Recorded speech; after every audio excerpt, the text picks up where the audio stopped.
Excellencies, colleagues, distinguished panelists, ladies and gentlemen. Yahweh and warm greetings from the Republic of the Marshall Islands. As citizens of a large ocean state in the middle of the mighty Pacific, the Marshallese people have always been stewards of the ocean. In the face of the great peril that our oceans face today, we remain unwavering in our commitment to leadership and ambition in all aspects of protecting it, be it marine protected areas, sustainable fisheries, or climate action. It is in relation to this last point that I wish to speak to you today, and in particular, the urgent need for an equitable transition to zero-emission shipping well before 2050. As of April this year, RMI's government has approved the revised Micronesian Center for Sustainable Transport framework, now currently known as the REBELIP 2050 strategy. This is RMI's National Transport Decarbonization Framework, which is mandated as a national strategy for the achieving of the NDCs, or nationally determined contributions, through transport emission reduction commitments and national action plan. This will be our roadmap moving forward, and we anticipate that others will adopt such a framework within their own national jurisdictions. As we all like to say, time is not on our side.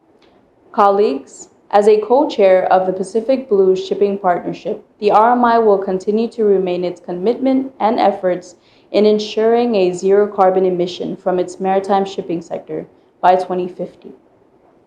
We aim to achieve this within our own domestic fleets, but also advocating and urging an absolute zero emission from the international shipping sector, along with our Pacific counterparts.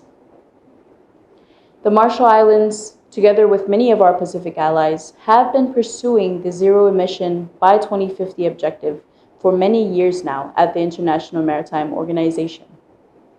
We are finally beginning to see some progress in line with the ambition that we need, but the next year will be a critical one, and we need all hands on deck to ensure that IMO adopts a revised greenhouse gas emission at MEPC 80 in July next year that puts the international shipping sector on a 1.5 degree aligned trajectory. To do this, the revised strategy must mandate that the complete elimination of all greenhouse gas emissions from the shipping on a full life cycle basis and with no offsetting by 2050 at the latest. It must set ambitious 2030 and 2040 targets to ensure we are on track to achieve this outcome. Of equal and connected importance is ensuring the revised strategy enshrines a commitment to an equitable transition that leaves none behind. Ambitious targets must be complemented by the regulatory measures necessary to achieve them. The IMO must put a stable and predictable price on shipping emissions at the level that drives the necessary uptake of low and zero emission fuels. We must ensure the resulting revenues deliver an equitable transition to zero-emission shipping and climate resilience in developing countries, including driving investment in renewable electricity generation for the production of zero-emission fuels and other uses. Through all of this, the interests of the most vulnerable, particularly SIDS and LDCs, must be protected.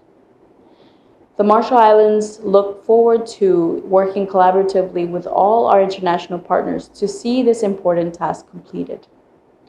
Como Tada, I thank you and I wish you all the best on this endeavor.